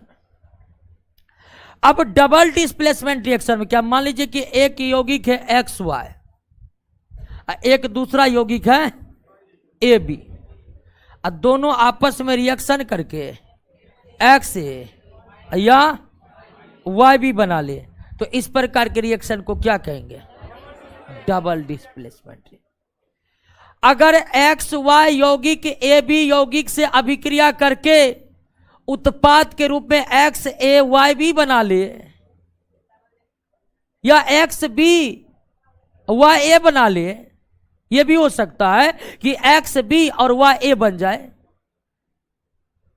कहने का मतलब जब दो परमाणु या परमाणु के समूह विस्थापित हो तब ऐसे ही विस्थापन अभिक्रिया को क्या कहते हैं? डबल डिस्प्लेसमेंट रिएक्शन कहते हैं। तब ऐसे ही विस्थापन अभिक्रिया को क्या कहते हैं? डबल डिस्प्लेसमेंट रिएक्शन कहते हैं। डबल डिस्प्लेसमेंट रिएक्शन कहते हैं।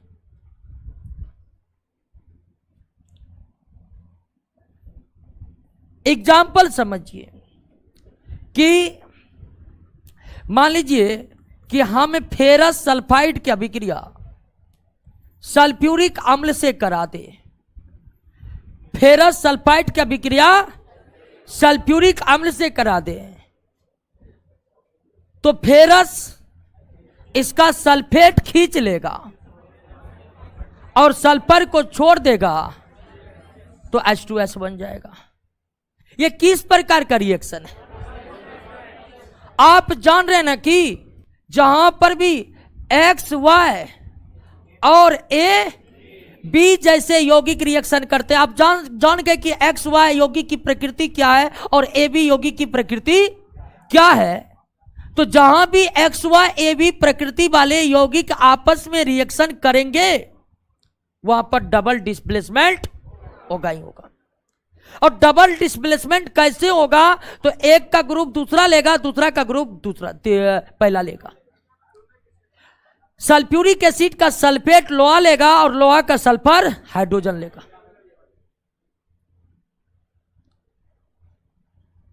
क्लियर हो गया? ये कैसा रिएक्शन है? डिस्प्लेसमेंट या डबल डिस्प्लेसमेंट?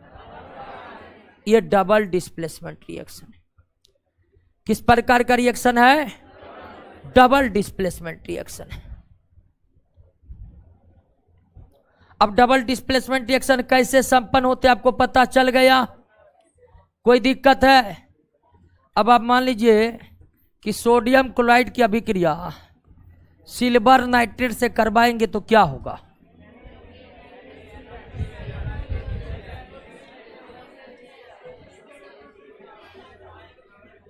सिल्वर क्लोराइड की अभिक्रिया सोडियम क्लोराइड की अभिक्रिया सिल्वर नाइट्रेट से कराने पर क्या बनेगा? क्या बनेगा? क्लियर? समझ गए क्या? बैलेंस करना भी होता है, कभी कभी बैलेंस ही का भी ध्यान रखना होता है। चलिए एक और बताइए। कॉपर सल्फेट की अभिक्रिया हाइड्रोजन सल्फाइड से करने पर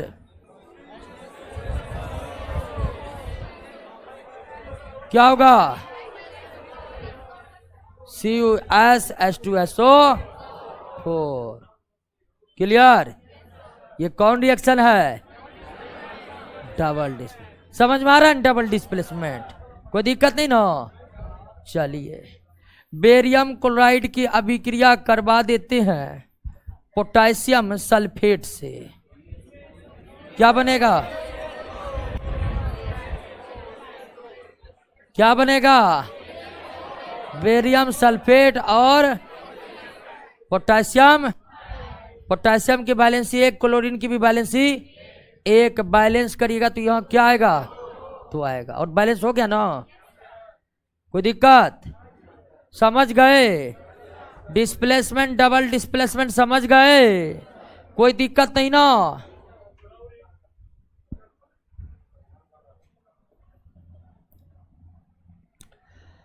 अब आइए ध्यान से दोस्तों, डिस्प्लेसमेंट डबल डिस्प्लेसमेंट क्लियर? संयोजन अभिक्रिया, अपघटन अभिक्रिया, विद्युत अपघटन अभिक्रिया, प्रकाश रासायनिक अभिक्रिया, विस्थापन अभिक्रिया, द्विविस्थापन अभिक्रिया समझ चुके हैं आप। बहुत चीज समझ रहे हैं।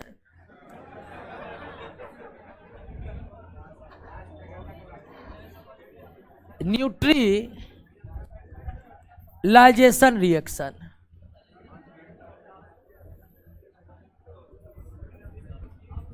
उदासीनीकरण अभिक्रिया, उदासीनीकरण अभिक्रिया न्यूट्रलाइजेशन। अरे अल्लाह क्या कर रहे हैं? अरे अरे छूट गया, पहले छूट गया, क्या है इसके बाद? अच्छा प्रिसिपिटेशन, आ रहे उस पर भी आ जाएंगे, पहले इसी को पढ़ लेते, क्या दिक्कत है। उदासीनीकरण अभिक्रिया,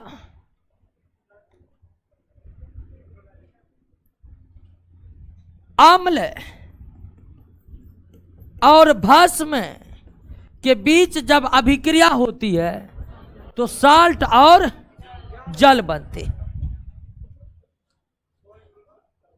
इसी अभिक्रिया को हम क्या कहते हैं? उदासीनीकरण अभिक्रिया कहते हैं। अम्ल और भस्म के बीच होने वाली अभिक्रिया को क्या कहते हैं? उदासीनीकरण अभिक्रिया कहते हैं। अम्ल और भस्म के बीच होने वाली अभिक्रिया को क्या कहते हैं? उदासीनीकरण अभिक्रिया कहते हैं। और अम्ल और भस्म के बीच होने वाली अभिक्रिया को उदासीनीकरण अभिक्रिया, न्यूट्रलाइजेशन रिएक्शन क्यों कहते हैं? तो इसलिए कहते हैं कि जब भी अम्ल और भस्मों के बीच आपस में अभिक्रिया होती है तो भस्म अम्ल के गुणों को नष्ट कर देते हैं और अम्ल भस्म के गुणों को नष्ट कर देते हैं। दोनों एक दूसरे के गुणों को नष्ट करके एक दूसरे को उदासीन कर देते हैं, और यही कारण है कि अम्ल और भस्म के बीच होने वाली अभिक्रिया को क्या कहते हैं? उदासीनीकरण। अब उदासीनीकरण अभिक्रिया तो आप समझ गए कि अम्ल और भस्म के बीच होने वाली अभिक्रिया है, लेकिन अम्ल भस्म तो अभी पढ़े नहीं है, शायद 7वां चैप्टर में अम्ल और भस्म का जिक्र है।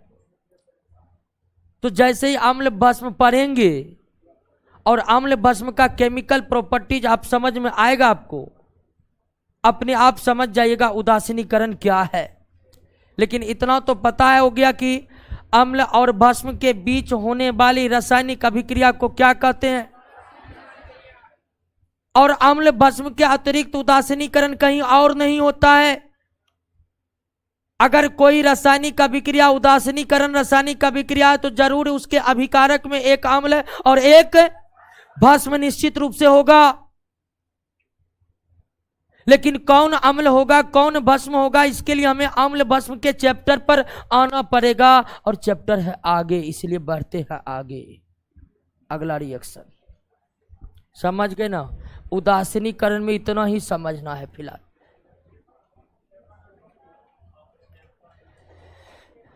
एक क्वेश्चन है कि रिएक्शन होने के बाद कौन सा रंग देगा, बता दीजिएगा। अच्छा, अभी तक सब रंगहीन कलरलेस रिएक्शन हो रहा था। कुछ रिएक्शन है जिसमें रंगों को याद करना जरूरी है, नहीं तो रंगों को याद करने का कोई जरूरी। जितने भी रंग वाला क्वेश्चन, रंग बदलने वाला क्वेश्चन है और अब तक परीक्षा में पूछा है, सब एक जगह है, देखे होंगे आप।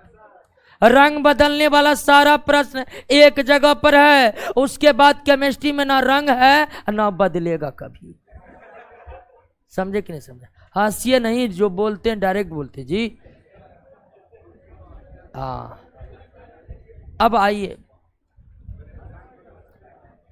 अब अगला रिएक्शन है प्रिसिपिटेशन रिएक्शन। प्रिसिपिएट भी कह सकते या प्रिसिपिएशन भी कह सकते, कोई दिक्कत। हिंदी में क्या कहते हैं? अपक्षेपण। यह भी बड़ी आसान रासायनिक अभिक्रिया है। परिभाषा रखना, परिभाषा याद रखना, इसका कोई बहुत बड़ा काम नहीं है। अपक्षेपण रासायनिक अभिक्रिया को समझने के लिए, प्रिसिपिटेशन रासायनिक अभिक्रिया को समझने के लिए हमें पहले यही समझना पड़ेगा कि अपक्षेप क्या होता है, और अपक्षेप के बारे में हम पहले ही समझ चुके। अपक्षेप के बारे में हम समझ चुके हैं ना कि अभिकारक जलीय विलयन की अवस्था में है। अभिकारक जलीय विलयन की अवस्था में उत्पाद कोई ठोस बन जाए तो उसे हम क्या कहते हैं? अपक्षेप कहते हैं। और ऐसी रासायनिक अभिक्रिया जिसमें अपक्षेप बनेगा उसे क्या कहेंगे? अपक्षेपण अभिक्रिया कहेंगे। ऐसी रासायनिक अभिक्रिया जिसमें अपक्षेप का निर्माण होगा उसे हम क्या कहेंगे? अपक्षेपण रासायनिक अभिक्रिया कहेंगे। उसे क्या कहेंगे? अपक्षेपण रासायनिक अभिक्रिया कहेंगे। लेकिन सवाल फिर यही है कि रासायनिक समीकरणों को देखकर हम अपक्षेपण अभिक्रिया की जानकारी का पता, रासायनिक समीकरणों को देखकर अपक्षेपण अभिक्रिया होने की जानकारी तभी मिलेगी जब जानकारी उसमें दी जाएगी। उदाहरण के लिए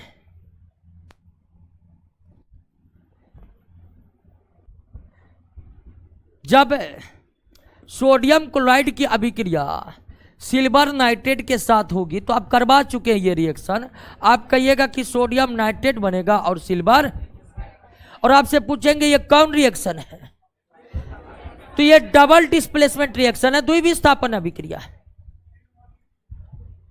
लेकिन इसी अभिक्रिया में यहां पर अपक्षेप का निर्माण होता है। हम सिल्वर क्लोराइड के जगह तीर नीचे कर दिए, मतलब सिल्वर क्लोराइड क्या है? अपक्षेप है, यानी ठोस पदार्थ है। जबकि इधर सारा अभिक्रिया जो हो रहा है वो किस में हो रहा है? जलीय विलयन में हो रहा है, और सिल्वर क्लोराइड ठोस बनकर बाहर निकलता है, और इसलिए सिल्वर क्लोराइड क्या है? तो ये तो डबल डिस्प्लेसमेंट है। और जैसे एक जानकारी इंक्लूड किया तो उसके साथ यह क्या हो गया? अपक्षेपण अभिक्रिया हो गया। ये डबल डिस्प्लेसमेंट भी है और अपक्षेपण भी है। डबल डिस्प्लेसमेंट क्यों है? तो हो रहा है डबल डिस्प्लेसमेंट इसलिए है। और अपक्षेपण क्यों है? तो इसमें अपक्षेप भी बन रहा है, इसलिए क्या है? अब जरूरी नहीं है कि हर डबल डिस्प्लेसमेंट अपक्षेपण हो, लेकिन यह डबल डिस्प्लेसमेंट क्या है? अपक्षेपण है, क्योंकि इसमें अपक्षेप बन रहा है। तो ऐसी रासायनिक अभिक्रिया जिसमें अपक्षेप का निर्माण होता है उसे अपक्षेपण रासायनिक अभिक्रिया कहते हैं। हालांकि रासायनिक समीकरणों को देखकर यह बताया नहीं जा सकता है कि कौन अपक्षेपण है और कौन अपक्षेपण नहीं है, जब तक रासायनिक अभिक्रिया में अपक्षेप बनने की जब तक रासायनिक समीकरण में तीर नीचे करके अपक्षेप बनने की जानकारी नहीं दी जाएगी, तब तक हम अपक्षेपण अभिक्रिया के बारे में पता। उदाहरण के लिए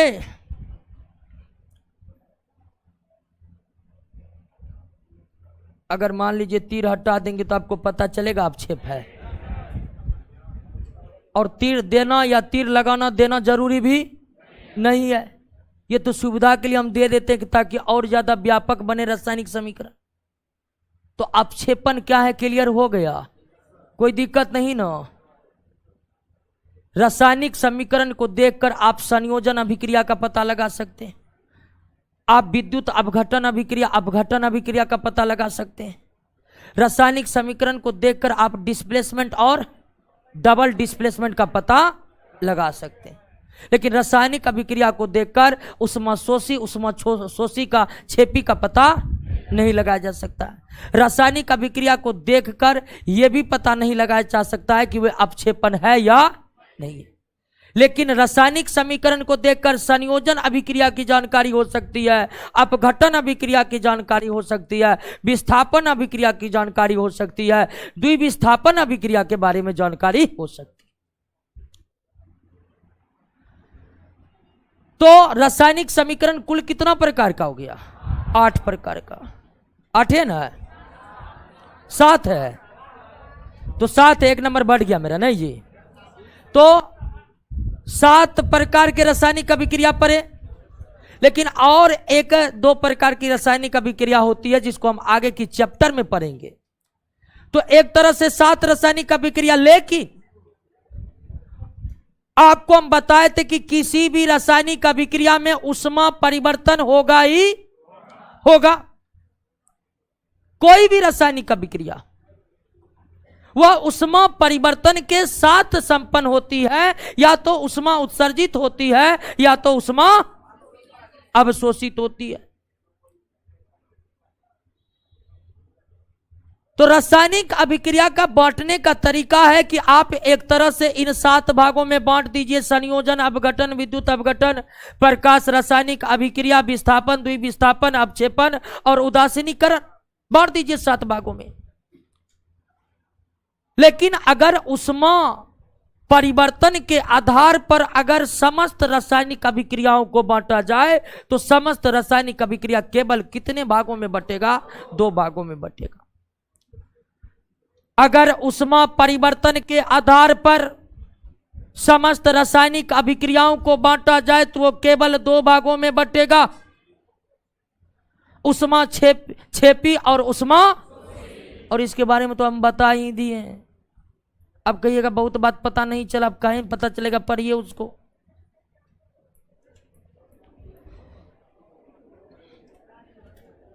क्लियर है? छोड़िए न ऊष्मा शोषी ऊष्मा छेपी, नहीं समझिएगा। तो रासायनिक अभिक्रियाओं को 3 तरह से बांटा जाता है।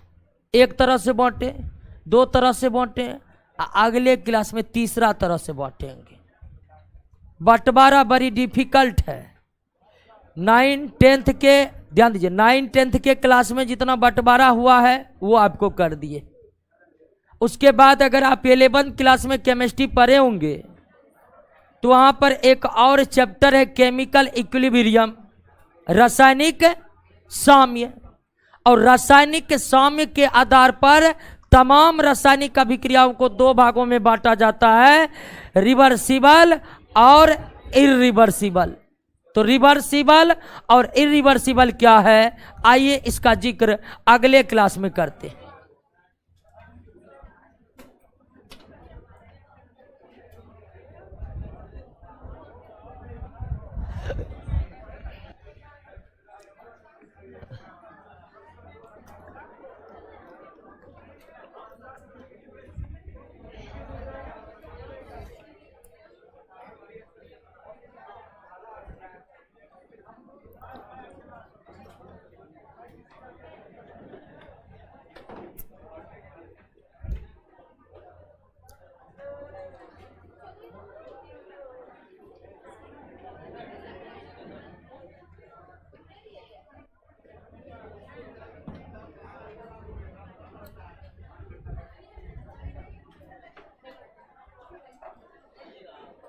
ठीक है ऑनलाइन वाले दोस्तों, डबल डिस्प्लेसमेंट रिएक्शन नहीं समझे, अच्छा एक बार पढ़िएगा आप। डबल डिस्प्लेसमेंट में कुछ खास नहीं है। गौतम कुमार, विक्की कुमार, सबको पूरा आशीर्वाद है दोस्तों। इसी बार कबार दीजिए दरोगा को। शिवानी कुमार, शिवम कुमार, अनीश यादव, गौतम, अभिनव मिश्रा, निशा कुमारी, निशांत कुमार, अक्षय वर्मा, आरती कुमारी, धीरज कुमार, गौतम,